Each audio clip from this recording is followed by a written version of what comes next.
had barely settled after they converged for the first plenary in the week when a letter from the national headquarters of the All Progressives Congress was read by the President of the Senate against the utterances of Senator Ali Ndume.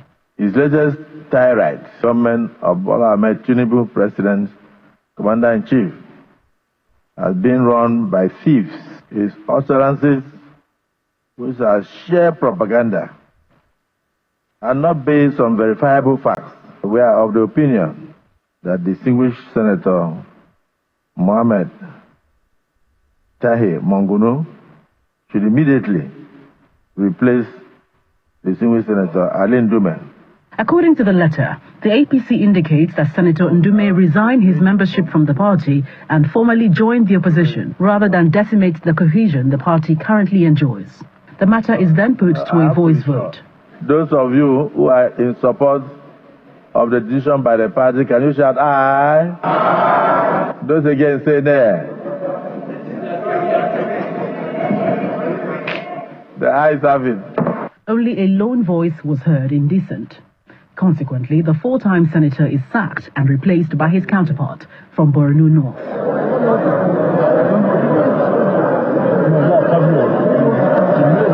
The senator, who is conspicuously absent, has been making critical remarks about the president, the nation's economic hardship and food scarcity in the country. He's also stripped as co-chair of the Appropriations Committee in a mild reshuffling. The chairman of the Senate Committee on Tourism becomes distinguished Senator Mohammed Ali Ndume. After attending to other businesses of the day, the matter is resuscitated following a point of order. I have received several calls far and near on why a senator, especially a ranking senator of the Federal Republic, will call all of us kleptomaniacs. I would like this matter of privilege to be referred to the Committee on Ethics and Privileges. Those who believe that the party APC has taken appropriate sanctions and therefore it should not be referred to any further committee, say aye. And those against say nay. The ayes have it. In 2017, under the 8th Assembly, Senator Ali Ndume, as leader, equally faced sanctions and was suspended for 6 months over false allegations leveled against former Senate President Senator Bukola Saraki and Senator Dino Melaye, bordering on certificate forgery, among others. Meanwhile, against the backdrop of the Plateau School building collapse and in a matter of urgent national importance, the Senate has asked the federal government to immediately prosecute all those found violating the laid-down rules for construction and establish structures to halt construction failures going forward. From the National Assembly, Gloria Omezuke, Channels Television News. Akande joins us here, former presidential aide. Good morning, Laolu. Thank you for coming on. Good morning. You know, looking at that particular part of the Senate removing Ali Ndume, replacing him with somebody else as chief whip. Right. You know, is it possible or remotely possible that the president is not aware that this was going to happen? Because it was criticism against the president. Some of them part of what was said. Yeah, well, you know, your guess is as good as mine. You know, possibly depends on whether he sits down and watches the proceedings of the Senate, or he waits for the resolutions, you know, that normally come to him. But I think the first thing that I would like to highlight is the fact that we don't have in Nigeria today party democracy being conducted in the normal way. Now, you can't have a democracy or a democratic system without some form of dissent, you know, without some form of criticisms and a venue for those criticisms to be heard. Now, normally you would even expect the opposition to be the one in the parliament that will be raising the voices. The opposition is basically silent, you know, for the most part. But you have an Ali Ndume, who is a member of the ruling party. Now, my first question is that, Senator Ali Ndume, what happened to your party? How come you guys in your party, in your caucus, haven't discussed these issues? And if you have, how come the issues have not been properly publicized to the public that, hey, we are dealing with these issues. You don't have that. Now, you have a situation where in the Senate, the parliament of the people, that is where APC is washing its dirty linings. Very in protest. This is completely in protest. That's not the business of the people. People don't care, whether a senator sees the president or not. The people care for the senators to do the work that they were assigned to do. Where was Ali Ndume when we were talking about 150 million naira worth of SUVs? He was silent. Where was Ali Ndume when we were talking about people putting their cronies in high neck? He was silent. Now, but because Ali Ndume didn't get access to the president, he's bringing the matter up. I think that it's time that we begin to call some of these leaders out and say, look, the parliament, the Senate, the National Assembly is for public interest. You don't want to be bothered about your own partisan issues. Sort yourself out. Fix your party. It's interesting that you talk about the party and its role, and the fact that, okay, it doesn't appear that Senator Ali Ndume has raised the issues he's raised purely on altruistic motives. It would appear that it's because perhaps his own ego has been injured somewhere, and that's why these issues have now come up and he's raising up issues of hunger, etc. But even the manner in which the Senate has gone about it, I mean, the Senate president was said to have read a letter from the leadership of the APC, saying that they would like him to step down, and, that was handled as a letter coming from the... You would have thought that there would have been some caucus meeting, within the political party itself, which would have summoned a meeting, perhaps, of senators for them to decide on what to do. But it doesn't appear that has happened. Instead, the party has written a letter. Is this normal practice? I think it is not acceptable, and I don't think it's normal. Well, we have to go and check, what these guys have been doing just to be sure. But it doesn't sound to me normal. Now, how come you are reading a letter on the floor of the Senate, written by the chairman of your party or the exactly. How does it concern PDP members, for instance? Exactly. And it's interesting that PDP members and the ALP members, they just sat down there, like sitting dogs. It's just they just turning the whole thing to a kind of very pathetic melodrama. It's uncalled for. You guys go and fix your stuff. Don't bring the letter of your chairman to the floor of the House. That will mean that tomorrow, the PDP chairman too can write to the president of the Senate and expect him to read it. Yeah, well, I'm sure he wouldn't read it. NPP too might write.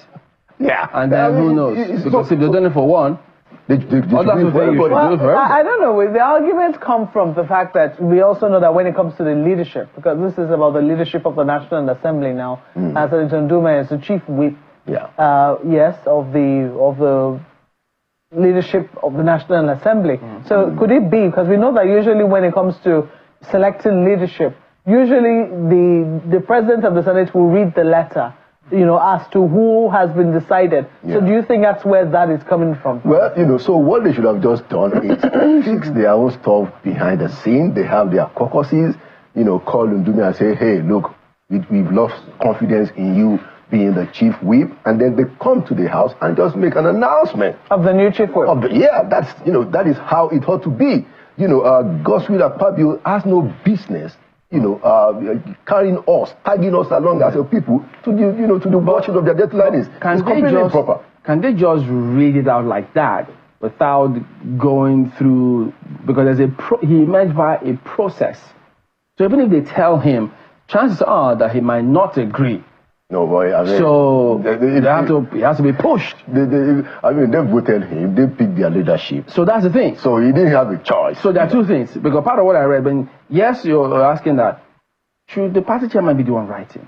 Because that impression from what we saw out there was there are those who thought that if the party chairman is writing, look, he's the chief whip of the Senate, not of the APC. So it should be the Senate that should decide who our person is. Officers. And so it should be the Senate that should say, no, we have an issue with this chap. Because they say if it's allowed to stand like this, it suggests that the party or the executive now is the one pulling the string behind the scenes. Yeah. So how can they ever correct that impression? It's completely, and I don't understand why. I mean, one of the things that I find quite aggravating is that all of them senators just sit down there, and these things just go on as long as my personal interest is not affected.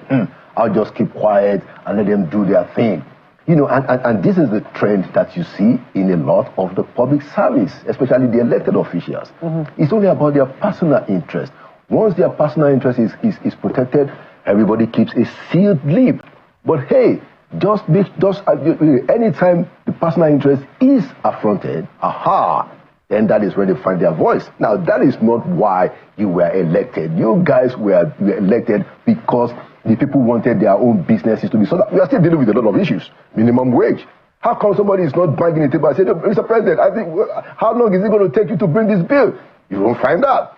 Yeah, so, but, you raised the issue of dissent. Well, some people say whether or not, because in the interview which Senator Ndume was said to have granted, which caused this particular uproar, he spoke about a lot of things. Yeah. Not being accessible. I imagine that a question that would raise access to the president will be, have you been able to tell the president this sort of things? And then he might say, oh, I've not been able to reach him. But the things which he has raised, the issues around hunger, the issues around the difficulty in the economy, etc., they're very, very valid reasons, aren't they? So is it that, the APC is finding itself in a situation whereby it is intolerant of, listening to the voices of its own members who are not exactly in tandem with, whatever it is that they're trying to tell Nigerians? Yeah, and that was my first point, that, look, a proper political party in a democracy ought to have its own avenues.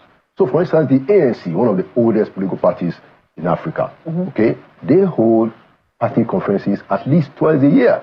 Guess what happens at those conferences? The president and the leaders are called out openly by members of the party who will raise critical issues, and then they will explain, and then the consensus will be built. But guess what? Whether it's APC or whether it's PDP or whether it's LP, no such thing happens. Okay? There are no in our own climate. In their own climate, no such thing happens, especially in this Fourth Republic.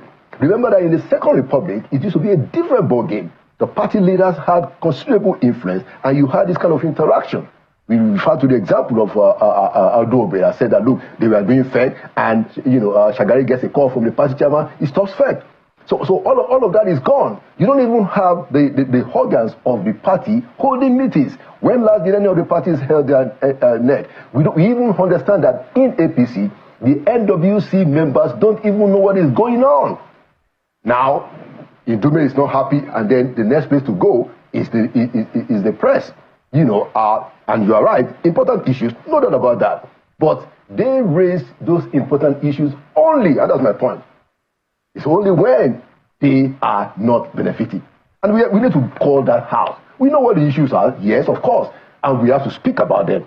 But hey, you guys don't pretend to be part of that issue. No. You are doing this, Ali Ndume, a lot of you guys, most of you guys, you are doing this only when you are affronted. And it's important to say it so that people know what game is going on. Interesting, you just mentioned minimum wage, and something happened yesterday. There was also conversation around minimum wage, even though it's not yet, it wasn't minimum wage. It was, no. The budget. Oh. Yeah. I can't remember now. Over 6 trillion. Over 6 trillion naira, the president asking them to increase the budget by. We had brought up this issue before, when he had asked that 2023 budget capital expenditure be extended, way past June this year. It's unclear what that was for, but that's what we're saying. But now we're being told that, 6-point-something trillion naira was, the request was made. The members of, I think the Senate discussed it, and I think he approved it. There was some debate. We saw Senator Oshomole and one other senator raise Senator Dixon. Senator Dixon was against it, Senator Oshomole was for it and said they should pass it expeditiously. While in the House of Reps, they had to go behind closed doors. There was a closed door session at that particular one. So there are questions as to what precisely that was about. Because some people imagine that there might have been some opposition against it in the House, and maybe that closure session was to calm nerves. To iron things out. Iron things out, not in the eyes of the public. Well, I mean, if the president needs more money, to do the business of the people, yeah, it has to be discussed publicly, and I think that... Are you not alarmed, though? About the level of... about the budget? Well, look, so the problem I can see is that if this is approved, and I think it's going to be approved, then we'll probably be running about 3 or 4 budgets at the same time. I think it's important for them to put all this thing together into at least one bunch, because when you have the budget of 2023, it has, it by itself, it's supplementary, budget of 2024, and this new one, everything together, it brings quite a bit of confusion and allows, or disallows effective oversight. So it's important to tidy all of these things. I'm not bothered if we can find the money appropriately and if it is spent properly. My concern is the hastiness and the seeming confusion of the whole thing, the chaos around it. These are the things that we need to sort out. I was going to shoot me for, but I can't help it. I have to quickly bring. Are you a little alarmed that there's been no debunking of whether or not a new aircraft has been bought for the president or not? Well, yeah, I don't think they want to debunk it. I think that the Senate president again came out, if you remember, to say that, oh, if the president needs the jet, we're going to buy it. Yes, but the word is out now that the jet has already been bought. Yeah, because I think they know it's the truth and they don't want to, they just want to leave it as it is. I'm sure that very soon you will find a jet in Nigeria, so... Yeah, but I mean, that is another signal that, are we sensitive about what is happening in this country? Is this the right time to buy, I've even heard that it's possibly 2 jets. I said, how is that possible? They said it's possible 2 jets. Okay, is it the right time to buy that? Is it the right time to build a 20 billion naira house for the vice president? Is it the right time to give 90 billion for her? Look, it's a lot of insensitivity that is going on. And the Nigerian people just need a bit of empathy. Now, you're telling the people, let's tighten our belts, we have to take a lot of these very difficult measures just so the future is going to be better. People understand that perfectly. What they don't understand is that what you are doing yourself, what the government officials are doing, is not in tandem with what they are saying. And there are no 2 ways of sorting this matter out. You just have to show a bit of sensibility that, look, we too, we are tightening our belts. Ayo. Yeah. Thank you, Mark. Well, Mr. Akande, talking about that jet, do you see any justification for it? So what we've been told, and there's no way to check this out as yet, is that the president's jet, and I even think the vice president's jet too, seems to have developed some problems. Now, without any further detail about that, we can't come out and say, no, that's not true. So that is what is said, which is the reason why we are being told that they have to get new ones. Now, if there is a problem that it will be cheaper for them to buy a new jet, that seems to be something that makes sense. But what I thought, the president and the vice president ought to do is to use that opportunity to demonstrate a little bit of sensitivity that we actually resonate with Nigerian people. Sacrifice something. Show some sacrifice. Even if for a month, say that, look, no what, that jet is not working, we're going to find... Look, prime ministers of the United Kingdom, the prime minister of India, at times they fly commercial. Do something to show the people that you are sensitive. And you will see how far that we go. That's my own point. I can't say that if they say that the jets are faulty and it's not safe, I can't say that, oh, you got to use that. No, nobody's going to say that. But we are saying that you have to also balance that with the place where the people are, with the hardship in the land, with the fact that, prices of commodities is going up, with the fact that inflation is now like 35%. And people are struggling. Instead of using tomato, people are using carrots. It's just so there's a lot that is happening, and we are not saying that efforts are not being made, but in this area of showing some sensitivity, we really need to up our game. The government people, they need to up their games and show the Nigerian people that we are sensitive. Well, you know, Mr. Akande, I mean, having been in that silo before, you probably have some understanding more than a few of us, you know, right now on that matter. Difficult decisions have to be taken all the time. I'm wondering how you would, what you even feel about the decisions, the difficult decisions that have to be taken, particularly when Nigerians don't have all of the facts. If you can just speak to that in about 30 seconds. Well, so I don't know which specific example you want no specifics, actually. No specifics, Mr. Akande, but just the fact that government has to take very difficult decisions. I mean, you've been in government before, so help us understand how that goes and how that you have to take the decision. It's painful, but you can't give all of the facts, and Nigerians are expected to understand. Yeah, well, I get the point. So. And that is where the question of trust comes in. A lot of the times, government will have to take decisions that in the interim will not look good at all. But because of the level of planning and the insights that people in government have, which people outside don't have, they have to be able to explain it properly to the people and then show something that will build trust. What is lacking really higher is that there is abysmal level of distrust between those that are government leaders, elected leaders, you know, and the people.